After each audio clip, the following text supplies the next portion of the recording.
Star FM. Right, muchirongwa chedu chanhasi unoyo sekutaura kwandaita tine nyaya mbiri dzatinadzo muchirongwa chedu nhasi unoyo.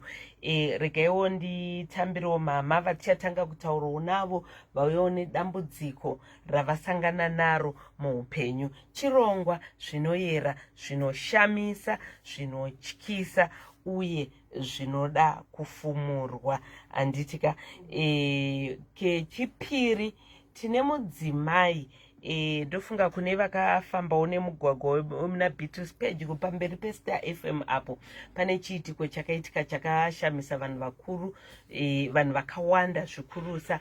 Saka tine mudzimai akawirwawo nedambudziko nezuro watinaye mustudio vacharondedzerawo dambudziko ravakasanganawo naro. Chiregai titange namama. Mama makadii henyu? Ndinofara hangu makadiwo. Tiripo. Ndokumbira ukamutaurira kuziya kuti makaremerwa nai. Ehe, right.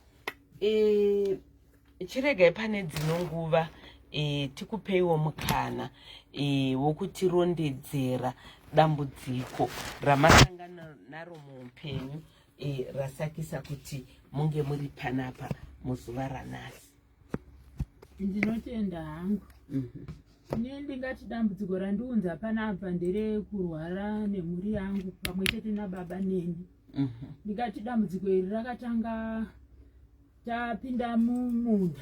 Takagara kwechinguva musati mapera. Right, pamuri kuti mumunda kumaprazi. Kumaprazi. Ehe. Takati garei kwechinguva musati mapera mazopegwa 2010.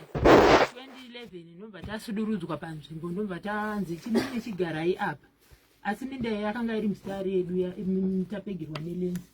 Tagara ipapo takati regai titsvagewo zvidhina tivake imba yekugara. Saka pakabva pauya murume akauya achiti matengeserwa zvidhina zvangu. Ndobva alright, anga kutengeserai zvidhina ndeni? Munhu akanga akanyawo zvidhina zvake. Iye akati hongu baba vari kutaura mudzimai wawo takakanya naye zvidhina. Ndofunga mazuva mairi hana kuzoya tipedzise kana kuti tipise. Zvidhina zvisi zvake. Tikati aiwa pane mutauro panonetsa ngavauye vatore. Saka vakabva varamba baba asi vaipopota vakati inini ndinosunga mhiko. Tikangoti kuti aipopota ndiani manje? Baba vaya vakanga vati matengeserwa zvidhina zvangu. Alright. Ndobva tati kuti ushandise zvidhina zvakadai izvo varamba zvina ndingozvitengesa. Tagara pasina chinguva. Makazvitengesa zvidhina zvacho? Tikabva tazvitengesa. Imi mama zvitenga? Tatazvitenga. Alright. Kati kuti tizvakisa sezvo vari kuzviramba zviite. Ndopakatanga mwana wenumber 2 makurwara makumbo. Mwana wenyu? Mwana wangu. Tikaenda kuchipatara hapana chaibuda. Tikafamba zvaingonzi makanokorwa tsoka. Asi pane munhu ari kukushandisai. Ndobva ndaona mumwe mwana wangu wepiri atanga futi. Ndobva ndatoona neniwo vanhu vakutokadzika kuti asi chichirudzi chinomboitika chekuti mese mofamba muchikamhina musha wese. Makumba aita zvokuita sei? Anenge achirwadza achipisa zvokuti kuti utsike pasi apa pandange ukatsika dombo kana kuti pakatsemuka zvokuti unogona kutorara wakaputira makumbo netauro kana kunyika mumvura inotonhorera kuti uwane kurara. Baba vabva vati makumbo otese musha wese. Saka ndiri pakati pekufamba kuti ndibatsirwe. Tikafamba zvinopera muchingodzoka pamba zvatanga. Kusvika mwana wangu wokutanga kurwadziwa nemakumbo abva ati roko ndadona. Zvikanzi kuchipatara wakatyoka. Taenda zvikanzi endai kwaspecialist. Kwaspecialist ari kuti roko harina kutyoka pamwe pane infection. Vata matest. Matest zvikanzi hapana chakaitika paroko. Kusvika tiri pakati pekufamba. Baba vakabva varohwawo nematsotsi nekuti panguva iyoyo vakanga vachishanda. Ndobva tangogara pamba. Kusvika vana vaya vachikura vachienda kuchikoro vachingotambura. Ndakutovadedzerwa kuchikoro kuti uyai kuno mwana adona.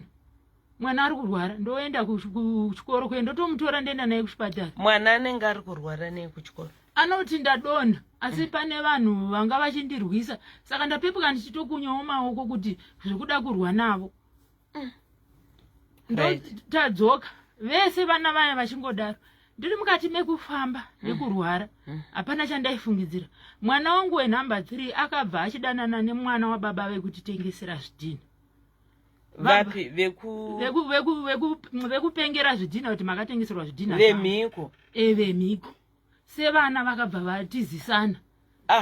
anga asingazivi here kuti pane dambudziko papatoita makore ekuti kana takutongoita sevanhu kutosekedzana uchoti zvakapera zvapera pasina chaunombofungira zvekuti ndiri munhu aitorimawo nzungu vachitouya achitawo mari chopamba pangu achita nhauri. Alright, ko pamuri kurwara hamusi kufungira here kuti baba vakataura zvemikondo vari kukonzeresa? Ndaiudzwa chero tikafamba kunzi pane munhu ari padhuze nemi ari kukushandisai asi makanokorwa tsoka musha wese. Unofungira nekuti unofungira asi unoti uri kungorapo asi hazvina chiri kufamba. Tagara tapakati pekuti tiri kufambira minda yedu yatakanga tabviswa pairi. Saka ndakati ndichienda kumvura nomva mudzimai wababa ava nditi pano pauya baba vekuti ndinosunga mhiko. Pane munhu anga achiti ndiri kutsvaka tsoka yemunhu asi ndikaiwana ndoda kuroya munhu zvekuti achaudza vanhu. Hanzichi? Pane munhu auya achiti ndiri kutsvaka tsoka yemunhu asi ndikaiwana ndoda kumuroya zvekuti achaudza vanhu. Munhu wacho ndiye havana kutaura. Pasina munhu ndo baba vaidaro mukadzi wavo. Alright. Noti pasina chinguva ndakabva ndakurota zvivana zvichifamba munzira mangu mandiko andiri kuenda zviri kumberi, dzimwe nguva ndinorota zviri kumashure. Apa ndiri pakati pekufambira munda ndakatenderera ndichingoudza wanzi pane munhu akakunokurai tsoka asi ari kukushandisai musha wese, asi hapana chandaitombofungira kusvika mwana wangu atotizirawo aenda ikoko vakutogarisana. Anga asingazivi here mwana ari kuenda kune vanhu vamuri kufungira kuti? Kana inini ndandisisina pfungwa naye nekuti munhu anosekerera munhu anodii hapana chawaimbofungidzira kuti pane chiri kuitika. Saka aenda ikoko manje ndopa akati mama imbouyai kunomubatsirwawo nababa ndiri kuona vachibatsira vamwe. Ndaendako manje baba vaya vekunokura vanhu vekusunga mhiko. Ndopa vakati ndiruda kuti munogeza 3 days muchidzikisa fesi mazuva matatu. Chokwadi ndobva ndazviitawo. Maigeza nei? Nemvura kuseseni zuva sitarabuda. Mvura yaisina chinhu? Isina chinhu. Handina chandaifungira. Ndobva vati ndiri kuda jira dzvuku 4 meters. Nemapakatwa mairi zvokuti mapicture acho ndinawo. Ndikati handina mari vakatononditengera. Mapanga ndo andakatenga ndege. Handinawo chandaifungidzira. Ndobva vati pamuri mimi pane chikaranga. Asi chikaranga chiri chipamuri hachina munhu anogadzira. Toda kuti tiite kuti tiise mweya mutsvene mukwanise kunamata. Ndobva ndatouya nemapakatwa aya. Ndobva vatora matombo mbva vasungirira makona ejira riya 4 meters. Ndobva vatora mbva vatora bhilo zvikanzi nyorai mazita. Ndobva ndanyora zita kubva kune rababa kusvika mwana mudiki. Mazita enyu nemhuri? Hapana chandaimbofungidzirawo. Nditezvara vemwana wangu. Apa nditezvara vemwana wangu. Ndamukurunga? Ndobva ndatonyora mazita aya. Ndobva zvanzi jira iri vasungirira banga pakati 1. Rimwe racho ravakanditengesa bva vasara naro vakabayirira pavaiitira basa ravo nezibanga ravo ziguru. Zvikanzi kana masvika kumba monorinyika mumvura jira iri monwa mese nemhuri. Mozochera gomba mocherera mosunungura banga rere mocherera pasi. Jira iri munogara naro makafuga makadii ndere chikaranga chenyu chemudzimu wenyu. Inini paya ndakurota vana vaya vandaiona vari munzira mangu ndakurota mumwe wacho ndamubereka kumusana. Ndobva ndabvunza kuti ko ndakurota ndakabereka mwana kumusana zvika ndaiwa ndo mashandiro atinoita zvinoita se zvinopera. Ndiri pakati pekudaro saka lenzi yakabva yatidzosera munda wedu watakabviswa wewe. Tadzoserwa munda wedu watakabviswa. Mwana wangu akabva andifonera.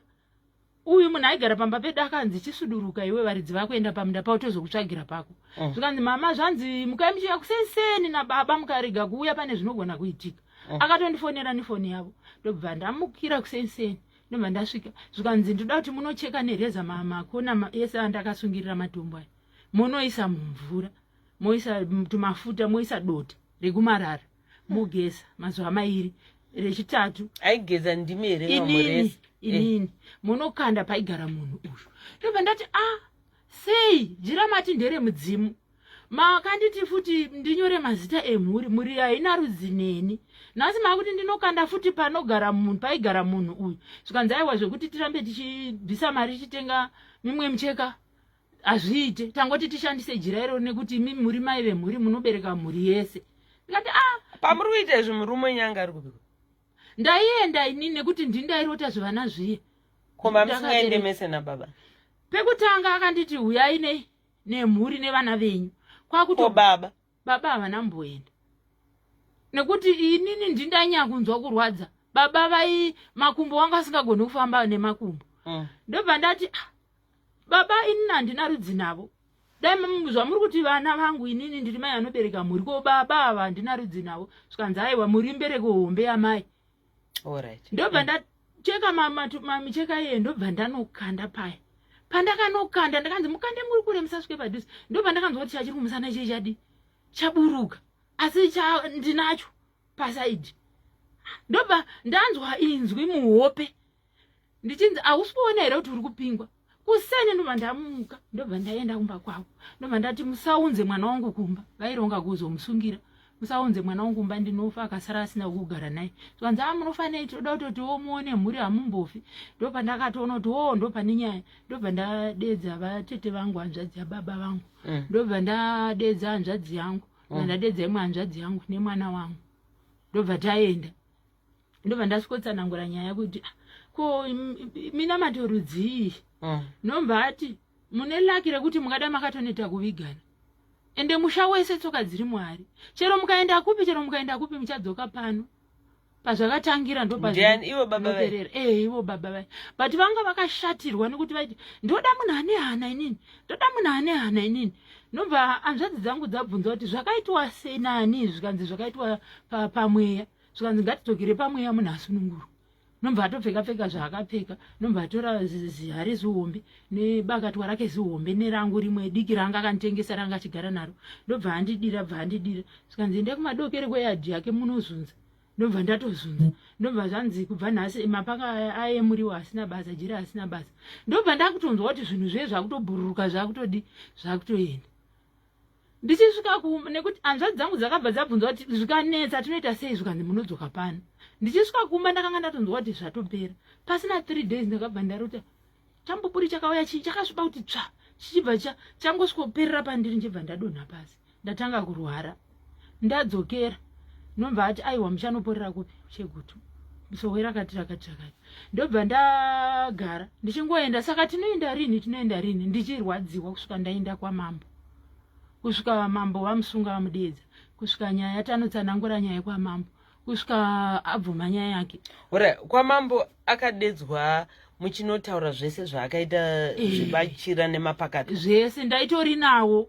Saka akati chi, akabvuma akati chi? Akabvuma nyaya yake. Akabvuma kuti chi? Kuti inini ndakanga ndichiisa mweya mutsvene.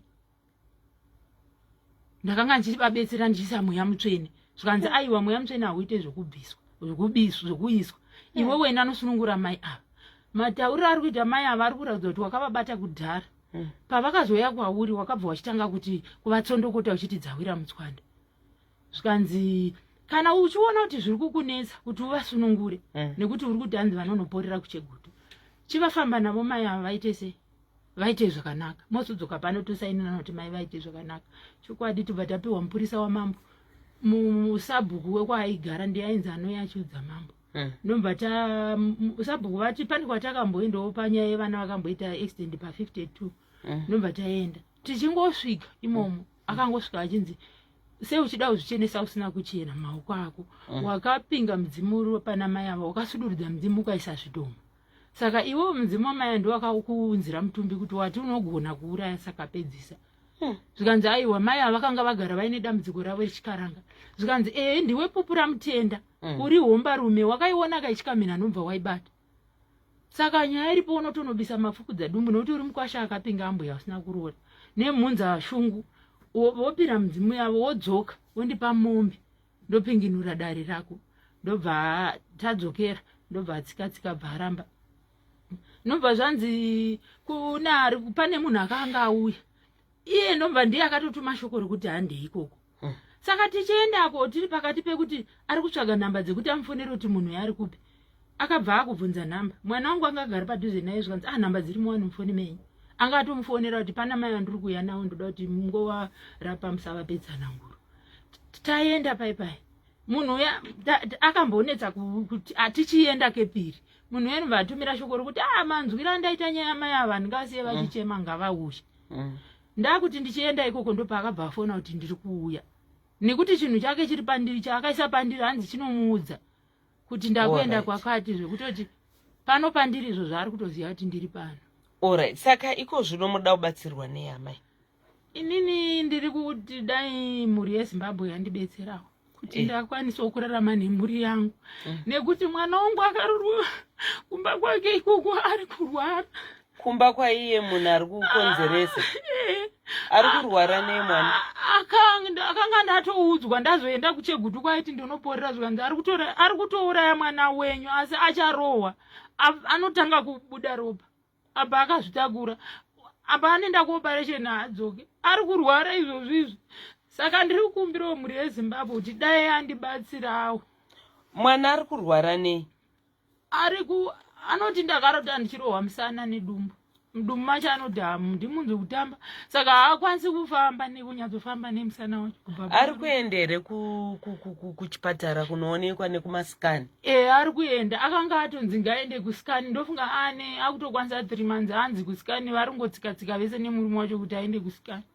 Zvokuti nhasi ndatopfuura neko ndichimupa nhamba dzekuti amboedze kubvunza kuseni maikozi kuti zvakunzi kune sikani pamwe yakarerukawo pamwe wangakwanise kuenda naye. Kwemadiko kutora mwana wenyu? Takamutora. Saka tamutora anga achitoyamwisa mwana. Saka akabva dumbu taiona dumbu kura ndikati ko chiya sauna usunga dumbu here. Ndobva ndamupa mari bvaenda kuchipatara nombva anonzi pregnant positive. Saka nombva audza murume wacho akati wakaenda ndichiziva kuti une pamiri dzoka ndokudzokera kwakaita. Patiko zvino ari kurwara kamai, torai mwana muendese kuchipatara aende kusikani. Ndaiti dai vakwanisa kumwendesa kusikani kuti inini handina kwandowana mari nekuti baba vanorwara, inini wacho ndinorwara kana kusakura mundu handina. Iyo zvinokuya kwandaita pandafanirwa kuseni ndavonera atete.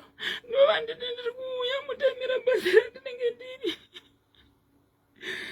Mutamira basa randinenge ndiri ndokwira kwandaitini. Handina mari yacho yekuti aende kupi ndimwendese kusikani kuti ndomukagorona ndakapinda mudakairi usakura andizombokwanisa mari yacho ndachirama kane kurima. Okay mama. Alright. Tomboti zvesikani pamwe parudiwa mari. Asi kana arwara takurai aende kuchipatara. Munongoenda mwana hapana mari asi munhu ari kurwara. Anonorapwa mari inozotaurwa kuti toita sei. Anditi? Alright. Saka rubatsiro rwamuri kuda varuda kubatsirai vangakubata ipapi? Randibatsira ini ndiri kuti dai ndabatsirwawo zviri pandiri matauri vanokubatai panhamba dzipi? Panhamba ndichakupai nhamba 2 078 336 1779. Okay. Alright. 0783 361 779. Alright. Ko imwe yacho? Imwe yacho inoti 0776 90 72 51. Alright. Okay.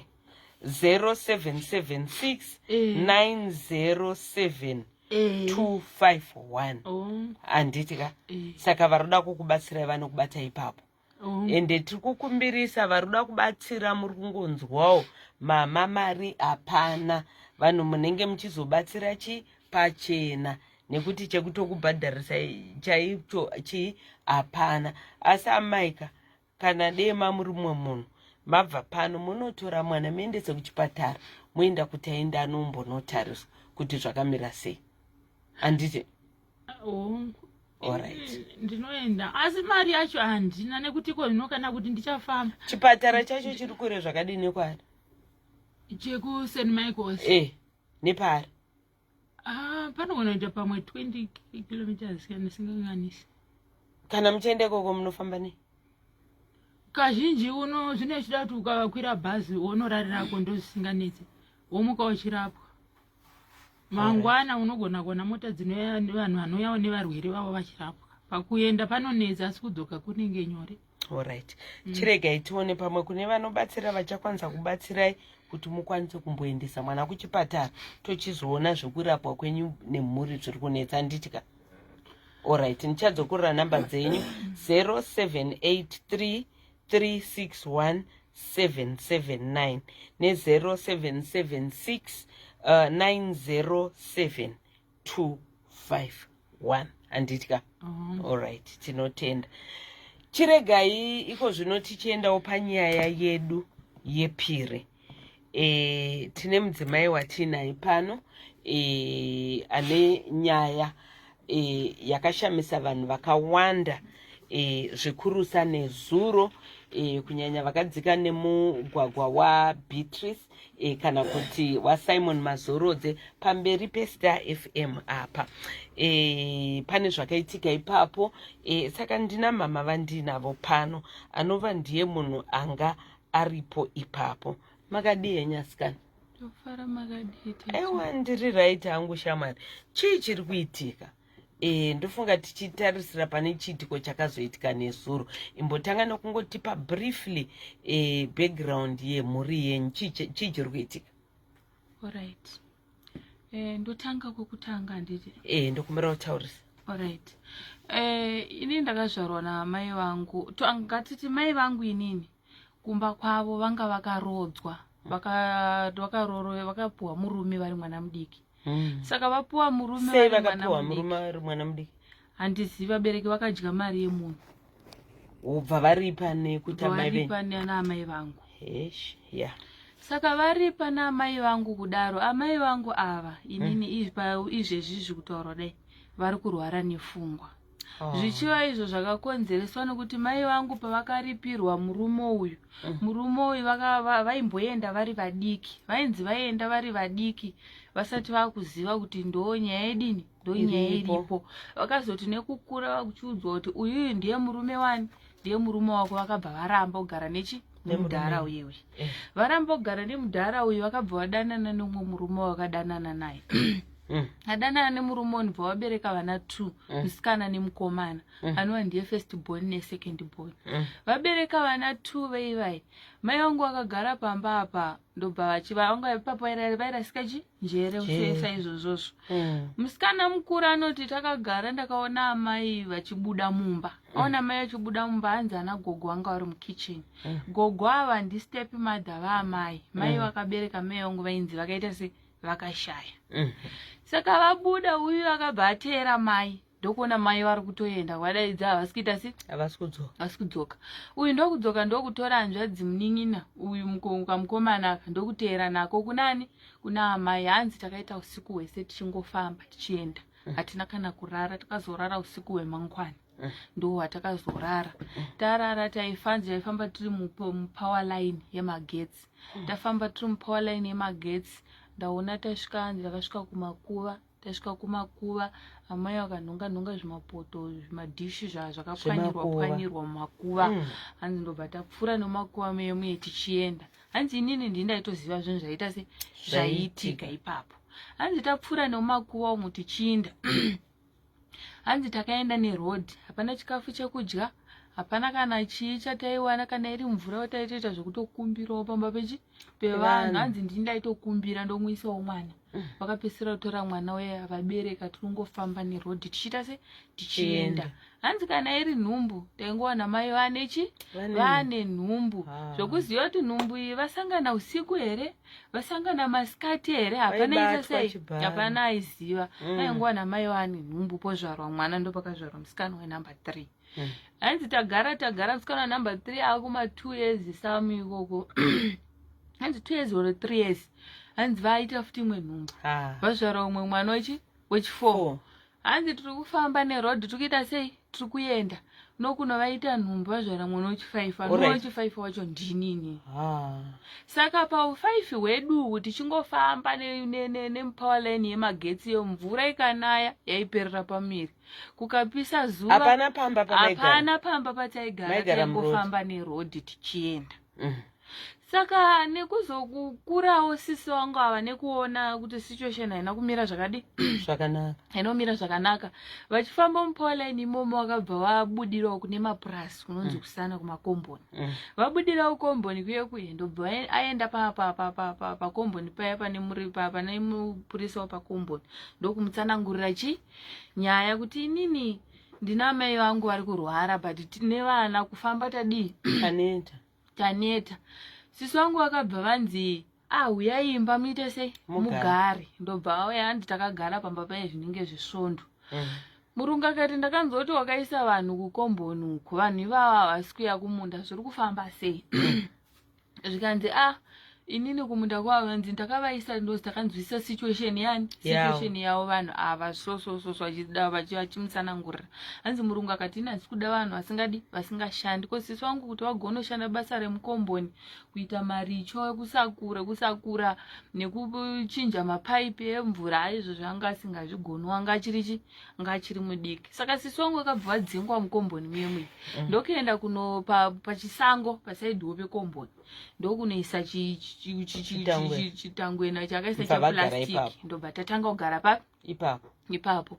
Tagara ipapo inini ndo patakakurirawo pachisango ipapapo tichigara ipapo. Saka nekugara nasisi wangu aita on and off mukuru, zvanga zvakuita zvimubata kurwara. Pazvinomubata pepa ndopamai mwana ane nhumbu ozvarawo mwana. Zvaiitika kuna mai ndozvakuitika kumwana. Saka takamboti sinzi isusu vanasikana tiripo tise vasikana tiri 4, mukomana uyu akarohwa naamai akanzi akapomoka akaita se akaenda, hatitozivi kuti mupenyu ari kurwarawo nepfungwa kana kuti chii chiri kuitika ikoko. Hapana chatiri kuita se chatiri kuziva. Saka tasere tiri 3 vasikana, 1 wedu akita maone ndofurwara dzamara akutozorwara serious yani vana vake 5 musikana wokutanga. Wenumber 2 wacho ndizvozvo futi on and off zvaakutanga achingoendo yanhumbu achienda ndizvozvo. Wenumber 3 anga ari kunoko. Saka zvanga ari kunoko number 3 anga akushanda shandawo plus aimbozvifambirawo achiendawo kumachechi achinodini achinonamatirwawo zvisinganyanyi kumubata. Saka namba yevana uye akazoita vana vake 4 zvamubata kuda zvaingoti zvidaro zvoregedza paakamira kuzvara zvakabva zvamira. Haana kuzobvira aita nhumba nevana vake 4, uye ane 4 uye ane 5. Saka ini ndakabva ndazodana nawo nemurume ndakadana naye panaenda unogara nemurume panipa vana 2. Andipa vana 2 ava murume aiziva situation yangu kuti ndaigara pasango nasisi wangu. But situation anasisi wangu vakurwara pfungwa. Alright, ngatiite social mari. Chii chakaitika nezuro? Ini ndakauya kuno kuHarare ndichiuya kotora sisi wangu ndiende nawo kwavaishandirwa kuti vanoshandirwa kurwara pfungwa kwavaita kupere kumabvuku ndokwatakaenda. Kuna vamwe madzibaba variko vanobatsira.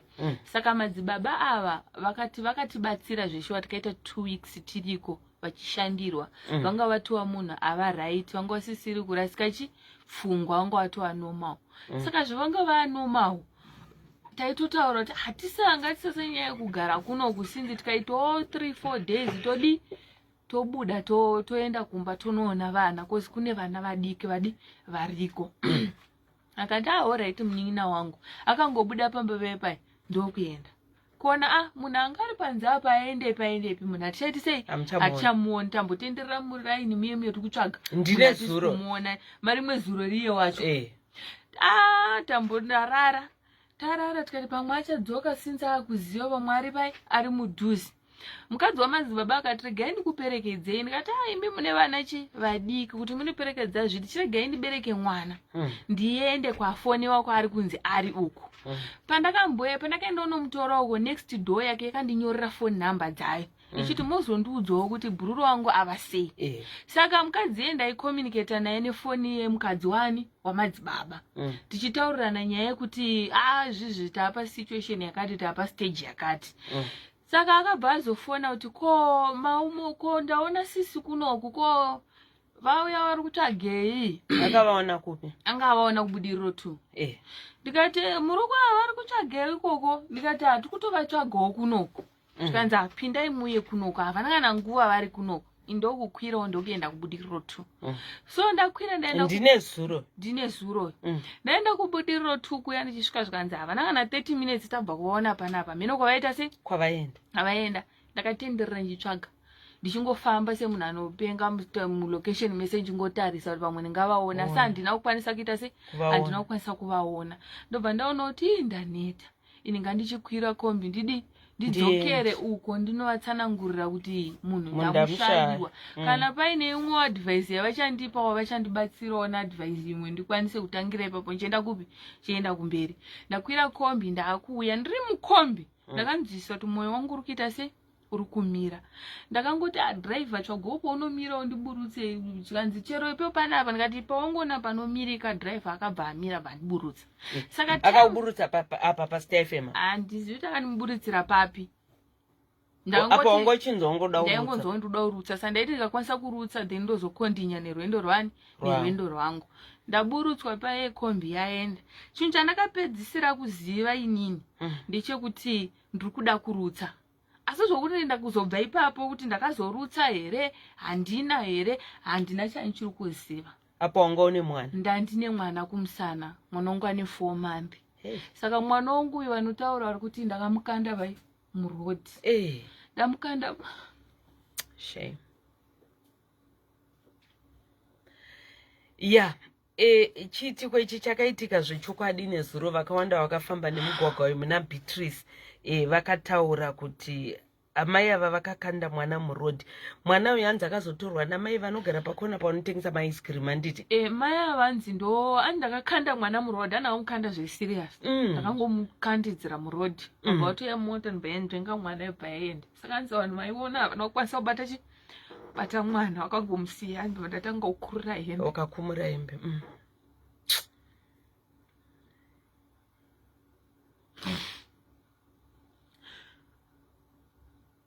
Yeah. Saka hanzi ndatanga kukurira hembe ndakatanga kufamba ndisina kupfeka ndichifamba ani pakufamba ndakambotsvaira kukwira muti ani ndakatora ameno chicha ndakanhonga. Saka chandakanhonga ichi ndana kudawo zvisunga nacho pai muti muuro. Saka hanzi time iyoyo ndo time ndakatendera bva ndadzokera kupi kusaidi kwakune mwana. Bva ndasvika pamwana hanzi mwana wangu ndakasvika ndakamisa chitambo. Saka hanzi ndamisa chitambo ndakamusimudza nechitambo chichi. A lot of people witness that nezuro. Ndamusimudza nechitambo. Saka hanzi vanhu vangu vakutotya kuti pamwe ndogona kuuraya mwana nezvinhu zvazvakuitika. Vatraya vakandibvunza vari kuti ndaitaura but zvandaitaura ivava vanga vasingagoni kuzvidayira kuti vaita isusu hatina ukamanani hatina ukamanewe zvekuti tingaziva masitories akawanda. Ai ndo pakafonerwa mapurisa ndobva auya uzonditora. Mapurisa anditora aenda neni ndakasvika kupolisa handina chandandiri kuita se changori kuziva zvese nemwana hapana chandaisiva. Ndakazoti zvakuita zvichipera mapurisa ndopakatanga vachitaura neni mbichana usvika ndaakuziva ndopavakatanga kuti pfeka hembe. Ndopa ndakaona kuti handina kupfeka ndakatoshama mwana ndakabata mumaoko. Ndobva ndatora mwana uye bvabatwa ndobva ndapfeka hembe. Bva vatanga kundibvunza bva ndati kwaimu ndauya kunoku sei. Vakunditsanangurira zvaita se zvaitika zvavaonzwa nevanhu nezvavaonawo ivo nesituation yavanditora nayo. Ndobva taenda.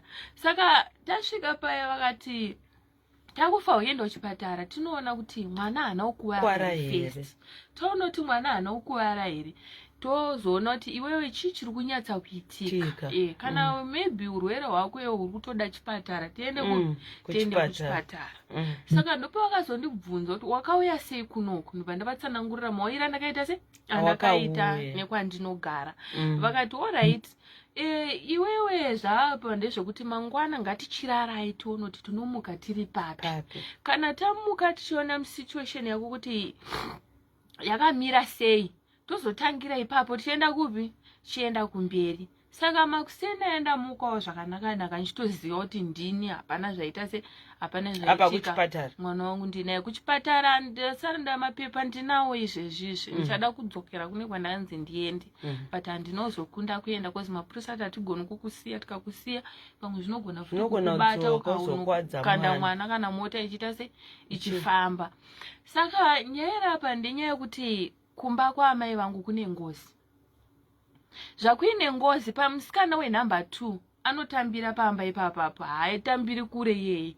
Mai vangu vanofamba neroad vanodya mubheni, vanasisi vangu vanofamba neroad. Uyu wacho kwakutoendawo handichazi kumuona. Wandaitsvaga uyu handisiuziva kuti ari kupi. Uyu anotambira pamaraini akuti akamboenda achienda achidzoka achienda achidzoka.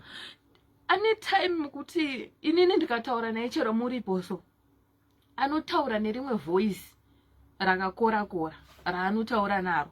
Saka kumubvunza ndiwana anoti ini ndini Martin Dluwayo. Saka ndiri Martin Dluwayo vabereki vaGrace vakadya mari yangu ndakavapa mombe 6 nemari yandakavapa. Grace ndiani mai vangu inini ndo vari kutaura. Martin Dluwayo ani manje ndiye murume uyu kaanga akabvisirani amai mari. Saka inini nekufona imboti murume uyu kwakazobva amai vachizoenda kune mumwe murume akungozi kwauko ndo kwa Martin Dluwayo uko. Saka ndaimbozama kuti ndikamunyengetedza ndoti saka imimi zvamuri kuti muri Martin Dluwayo munogarepo kuti kana uida kusvika kwandoda kusvika chironga kuti wondipa mukadzi here kana kuti wotsvaga mari yangu woita sei wondipa. Kana mari yangu wada kundipa kana undipa mukadzi unonditaurira kuti waanaye mukadzi wokundipa uyu ndosimuka ndoenda newe tinokwira bhazi ripi rinoendepi zvanzi inini ndini ndinokutungamirirai tinofamba netsoka kusvika tasvika.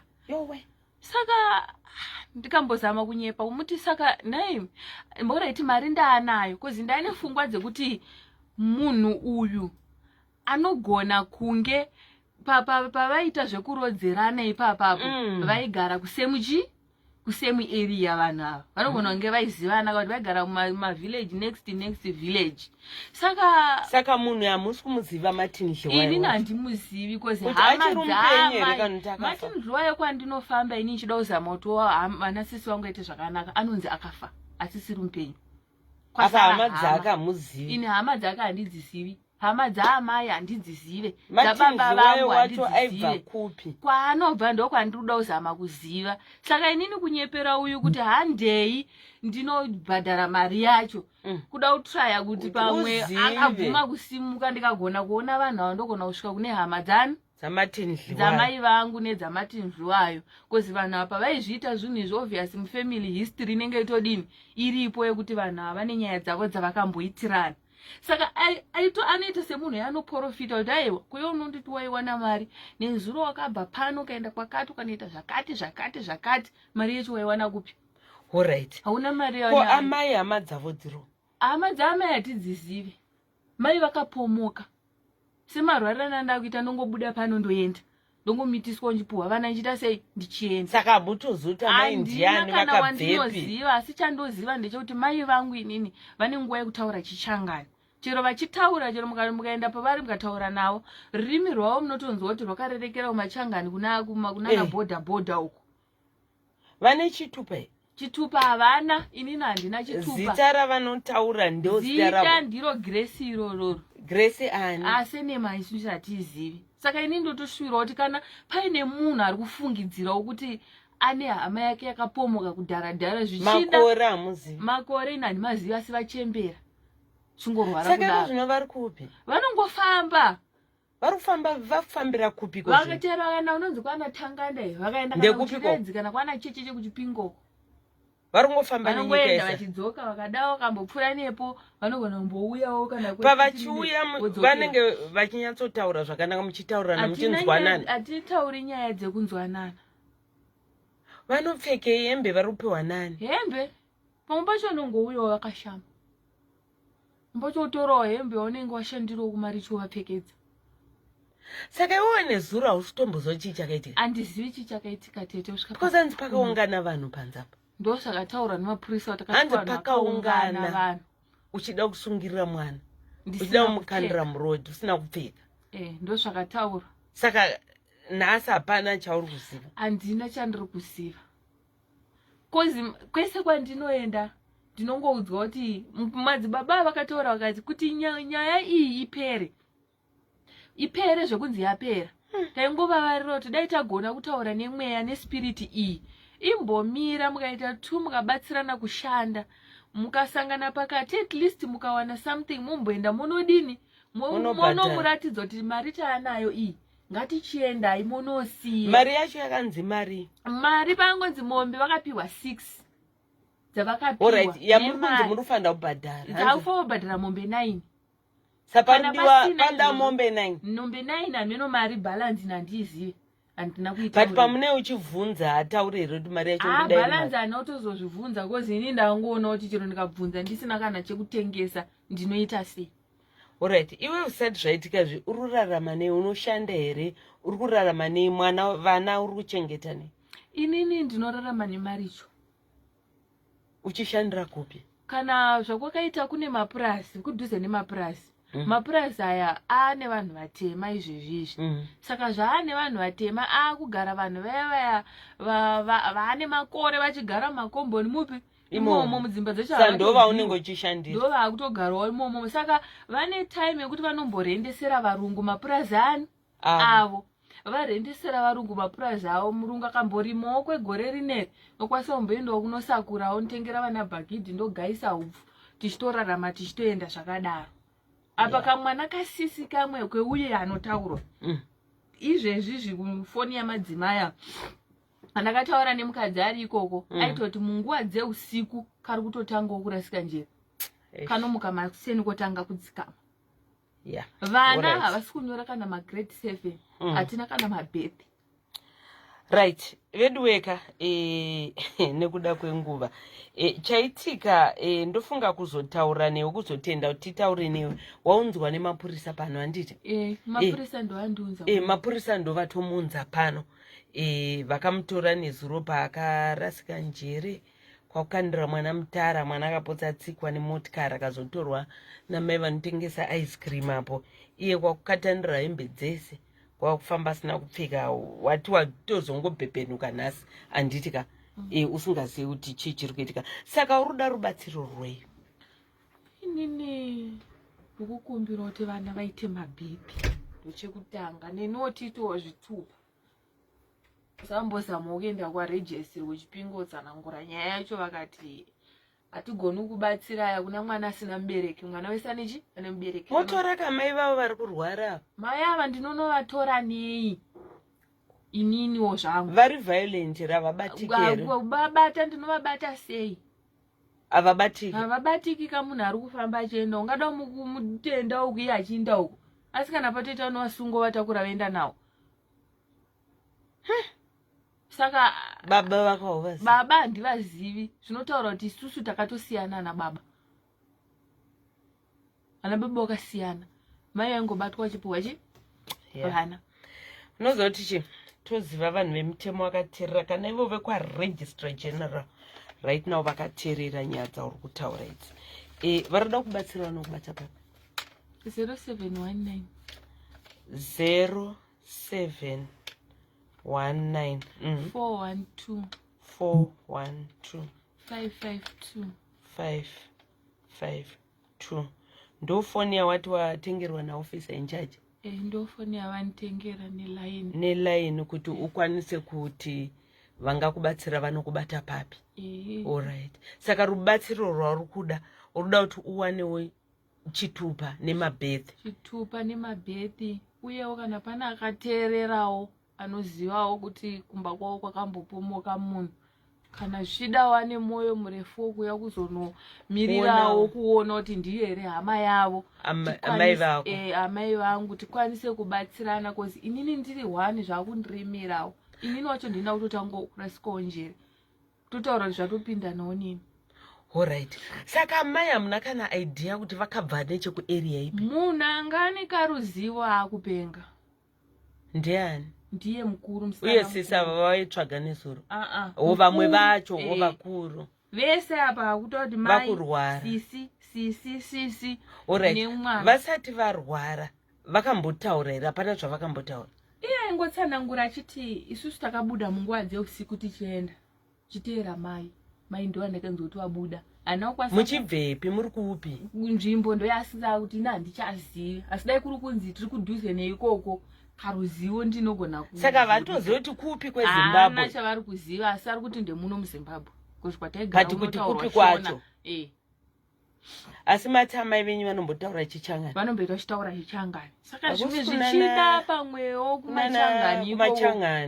Pamwe zvichida kumachangani ikoko kune anenge achiziva kuti makore akati ozi munhu yachembera akura. Apa muna iti. But vakatorwa vakaendeswa kuchipatara.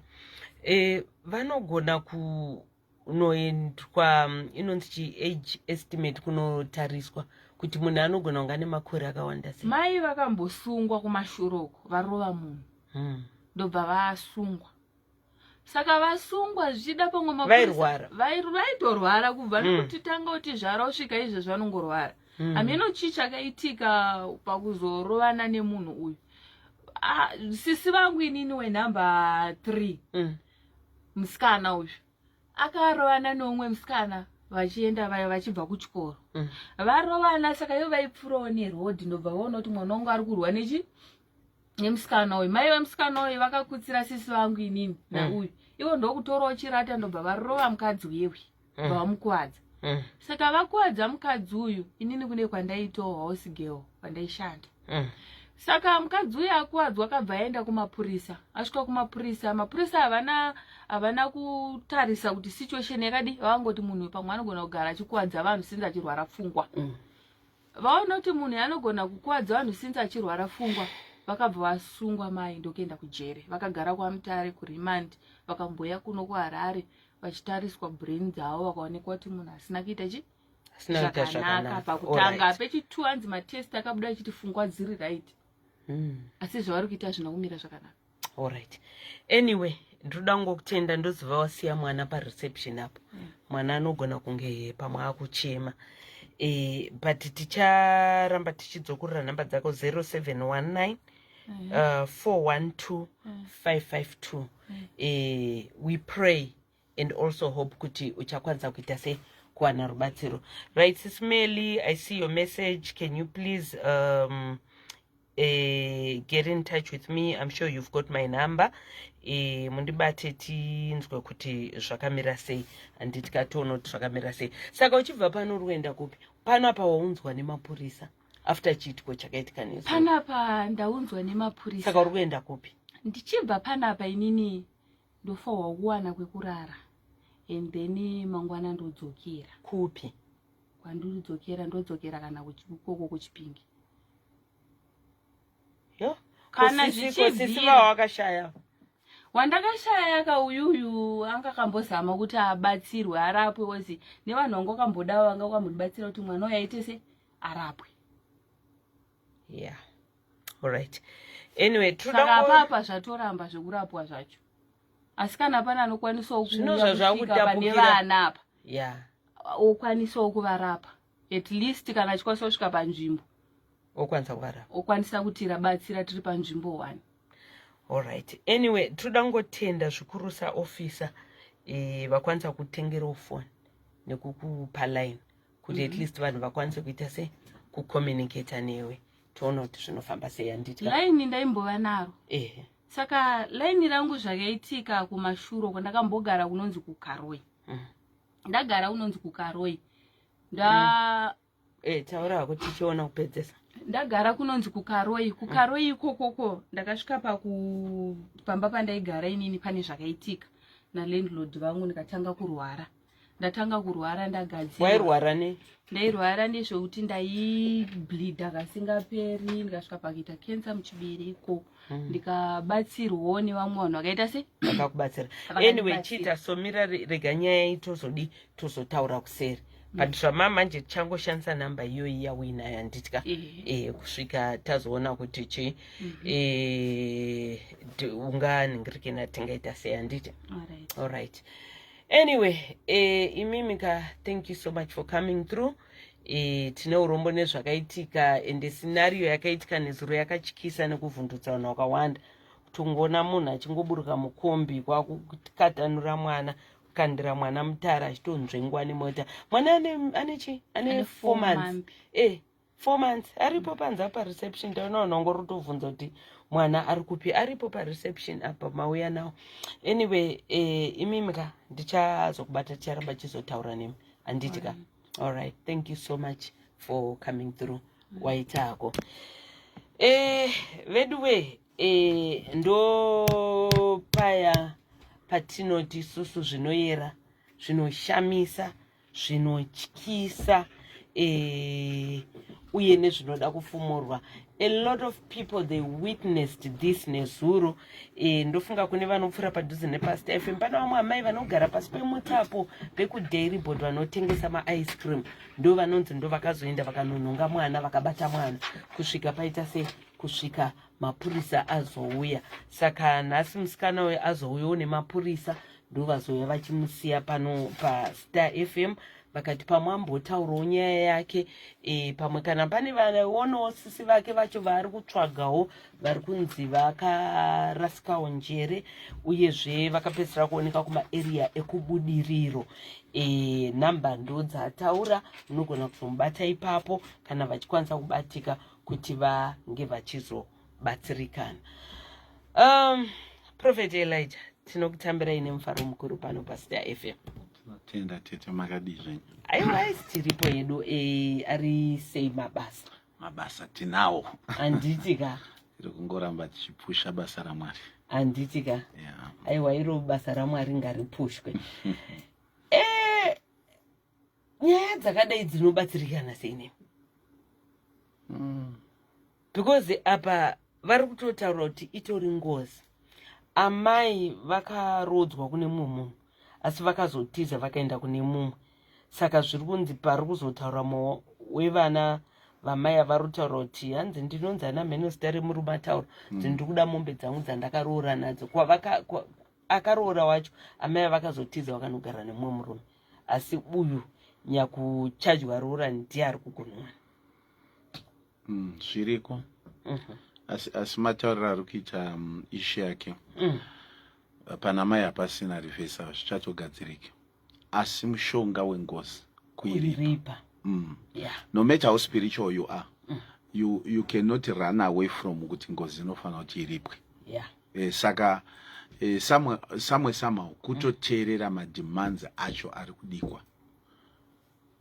Then you have to meet them. But hazvirevi kuti hatinamati, kunamata tinenge tichinamata, but togadzirisa zviri kuda kugadziriswa. Even mubhaibheri shoko raMwari rinotaura there's a time yokuti Saul akauraya a certain generation, yakauraya a tribe. Then nguva yaDavid zvinhu zvatadza kufamba kwaIsraeri, ndo nguva yakazobata darero kwakudiscover kuti Saul angauraya vanhu vakauya vachipotera. Ndobva yati aiwa vanyengeri varoda kudi vasori. Ndobva vaurawa vese. Then vaurawa kudaro, ngozi iyo yakazotoripwa nemhuri yaSauro. Zvasvika muchizonzwa bhaibheri ichizoti David achizoti kune here wakasara weimba yaSauro wandingaitira kunaka kwasho. Paibvunza zvikanzi hakuna Mephibosheth ari kuLodhibha. Reason was the whole generation yeimba yaSauro yanga yatourawa nekuda kwengozi yakaparwa kumashure. Family yaSauro yakazofa nekuda kwengozi. Saka ngozi iriko ende inotouraya. And it's by God's grace kuti uyu achitori munhu dzichiri kutodonza zvakanaka. But nezuro ka even vanhu vakaona scenario iyi muna Beatrice apa. Anza andakangonzwa usvoto kunge ndoda urutsa abva aburuka mukombi. Apa angabva unotsvaga sisi vake vaonekwa kubudiriro vamwe vakatorasika onje. Apa it looks like the whole family now vese vakutorasika njere. But apa phone akazoirasa paindotsvaga sisi ava anga acommunicatewo. Anzi pane hameno madzimai kwaanga achibatsirwa ndo vava nefoni yavaicommunicata nayo nevamwe vanhu. Nevamwe vanhu. Saka madzimai ava vakazodi vanzi varipo uyu kutozoya pano nhasi aunzwa nemapurisa zvakaitika zvese nezuro vanhu vakatozosvika pakudaidza mapurisa akandira mwana mutara mota dzanzvenga mai vemaice cream apo vakazotora mwana vachibata iye akatanura hembe dzese ndopavakazotorwa kamboiswa. The only solution tete kutoita nyaya vaisiye kuda kumhanya stage by stage but vobatsirwa nzi uri pasi ure zvino vese vari kurwara nepfungwa apa ndofunga iye ndiye ega anga atombosara nani but nezuro zvakambata ende pakadai munhu ari kufanira uripa anobatsirwa here kana kuti afanira kutotsvaga mari kana kutoshandira mari yacho. aiwa nesituation yake nescenario yake because imimi ndikakupai chinhu chachenyu saka imimi right now let's say ndamupa mari zvaachafunga kuita nayo ndiye yake but zvazvinozoda ndezvekuti even varipa vanofanira kuzochikurumidza kutizira muna Mwari vese because ngozi ukasaichenjerera unozotanga kunzi pane zvakati zvamusina kuita pane zvakati zvamusina kuita saka ndezvekuti kana zvapera izvozvo mari she can be helped kuita izvozvo because hazvirevi kuti anofanira harisi botso hakusi kutanda botso kwaari kuita ingozi ende izvi zvitoriko zvekuti vanhu vakare vamwe vaigadzira vanhu zviya zvekuti ndatorerwa mukadzi that's it's there but the only solution right now ndeyekuti abatsirwe iripwe. Anyway, Prophet Elijah kubva ku Mercy World Mount Gilead Church. I know there are lots of upcoming events. Kune Cape Town all night prayer, Chogugudza Mountain. Prayer Mountain all night prayer. And then UK Birmingham for Jesus. Birmingham for Jesus. Totangira papi manje. Rekaititangira patete pa Cape Town up. It's 24 April. Tiri kuti mazimba ese. Tiri kuti ma South Africans wherever you are, let's come in our numbers. We will be mu Cape Town 7 Strand Road, Bellevue. That's 7 Strand Road, Bellevue in Cape Town. Muswa 24 April is going to be an all-night prayer. But Muswa 22 tinenge tato wako already. So let's come in our numbers as Zimbabweans. We are saying it's a night of answered prayers. Zvamai kumbira, zvamai chemera. Tiri kuti Mwari ngakurangarire kunyangwe muri kunze kwenyika ukoko. Mwari unofanira kupindura minamato yenyu. Kune varamba vachibvunza papeji pedu tete kuti tete vari kuuya here. Tete tiudza vanenge variko ku Cape Town tinenge tinavo musi wa 22 tinenge tava Cape Town already. So please get in touch, also join through our numbers. Then 29 tichingobva Cape Town tete 29 May munhu wese tiri kuti kuchogugudza prayer mountain. Nyaya dzakadai tete dzamuri kubata dzinongokundwa chete nemunamato.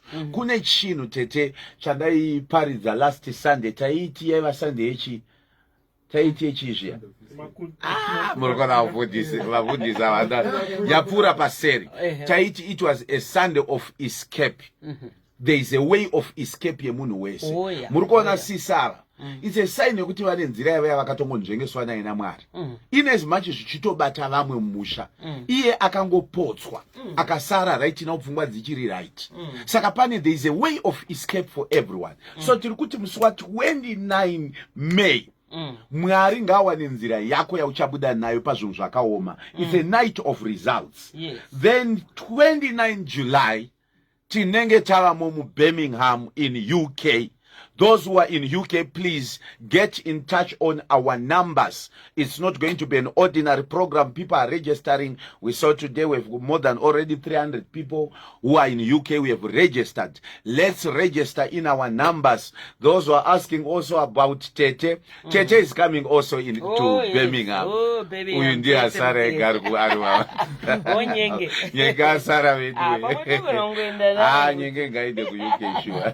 So it's not a program to miss for anything. But tomorrow tete tiri kuti kudi tiri pamazuva ekusumudza aritari yechinamato. Mangwana ngatisanganei pastate lottery. Ndichazoya ndichiannounce nyaya yemadrivers, all those who are driving vari kuda mabasa, no time yenyu ngatisonganei. I cannot announce it on radio, but ingouya ingatisanganei. Tine maprogram atirikuda kugadzira tete, but tichada macommitment ekuratidza kuti munhu, you are part and parcel of us even on our midweek services. Tine maprogram atiri kugadzira madrivers akanaka zvisingaiti kuMount Gilead. So tiri kuti tomorrow, let's gather pastate lottery in our numbers for prayer, and tomorrow it's an altar prayer. Mwari nganzwe kuchema kwedu, ngamutse a generation that is gonna answer to the cries of our families. And Sunday tinenge tiri pa church building pedu muna airport road. It's number what? And the what's the number? Number 2, Queensway Shopping Center. That is where we will be Muswe Sunday. Transport yokenda church is for free for everyone. Kubam town. The place in Otakuruwavani is called, I am expecting these pastors to be talking.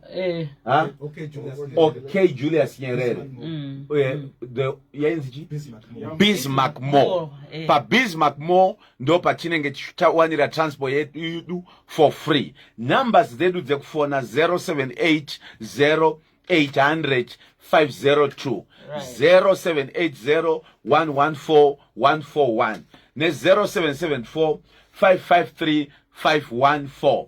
Number idzi ndo dzinotibatsira zvakare tete kuti tipinde mumagroups. Vari ku-UK ngatipinde mumagroups, vari ku-South Africa ngatipinde mumagroups. And don't forget the big Prayer Mountain program 29 May. Ngatipinde zvakare mumagroups. Then tosongana ku Mother's Day. Tete musashayikwa ukoko. Aiwa. Tisichashayikere tiriswana madhavachona. Aiwa tinote. Mother's Day. I think tomorrow tingada ku my 25 atingapawo matickets eku Mother's Day tomorrow. Yes. Tikuyamba chiwedzera panata kaisa last time. So midweek I think 25 vanamai vachakurumidza kusvika. We need to give them a tickets eku Mother's Day. Let's go. Tete ndo time yacho muri kuona mwana yanga chichema nyaya yamai vake. Imagine kuti haana that relationship with the mother. This is the right time to develop. Even know who the father is. Exactly. This is the time you appreciate tete. As long uchiri kutovaziva. Imagine avatozivi kuti ndine vana. Alright, besides amai, ane my sisters, vese vari kurwara. They cannot even connect, they cannot even relate. But you have a sister out there. You see. So this is the right time. Let's connect with our parents. Mother's Day, ngati connecteni vabereki vedu. Imagine kuchema kwake, kuchema kuti dai vaigona avo kungoziva kuti ndine chandakabereka. Imagine mubereka ane mwana akaita sewe, where you cannot do anything good for your mother. How are they surviving? Vari kuchema zvakadi. So let's meet ku Mother's Day. Aiwa, thank you so much, Prophet. Right. Prophet nyaya vari kutaura Mother's Day 2026 local edition ichange iripo ku Harare Gardens musi wa2 May. Tickets are on sale. Ati mango zvinzwira andina Prophet wachaiwa kuprayer mangwana. Lucky mothers, 25 of them is gonna buy tickets for them. Tinoda ngovatenda Prophet ne support anditika. Saka ma tickets they are going for $30. Uyezve ma tickets they are available. Kune varuda ma tickets e Mother's Day. Makasununga fona pa number dzinotevera 0786 528 180 0786 528 180 ne 0718 508 815. Kuchaita makuerere, lots of fun will be had. There will be local musicians vachauya kuzo celebrate anemi. Uyezve at the end of the day kuchange kuine mibairo. Every ticket holder will qualify for the draw. Pa draw iri mibairo yakawanda yakasiyana siyana. Ichange iripo kusanganisira ma fridge, ma TV, ma sofa, ma solar systems. Pamwe chete kune dzimotikari.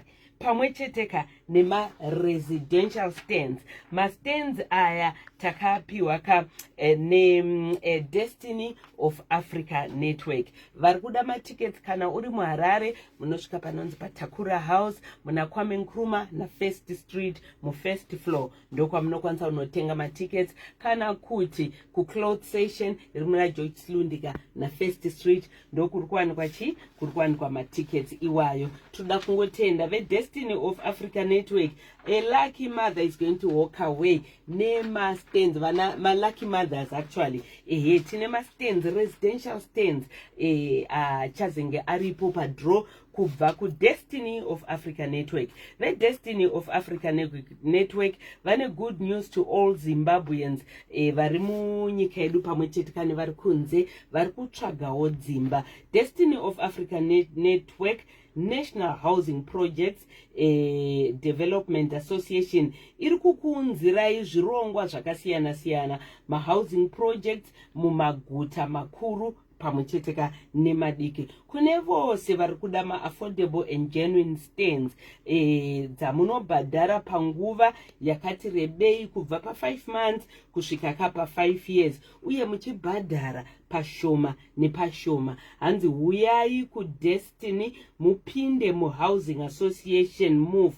Mamembers munogonawo kuwana mastands musingazvidzipe nekushaya mari. Saka just join and become a member wotowana stand yako. Hanzi tine mastands kunzvimbo dzinotevera: Harare, Bulawayo, Gweru, Kadoma, Chinhoyi, Marondera, Rusape, Mutare, Mazowe, Concession, Nemoland in all other towns and cities.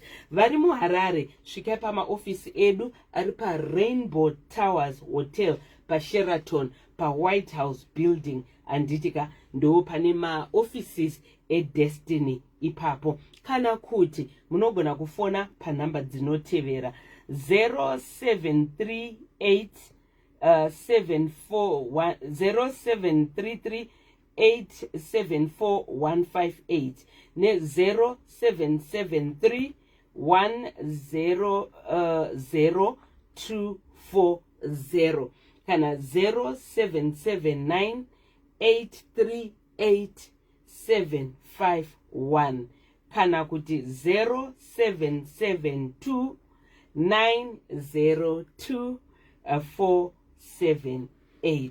VeDestiny of Africa Network vanoti munhu wese ngaawane pekugara. Saka garai vaita izvozvo. Kana uchida uya kuMothers Day, tenga ticket rako reMothers Day, unogona kutongobva ikoko waita sei wazviwanira stendi yako.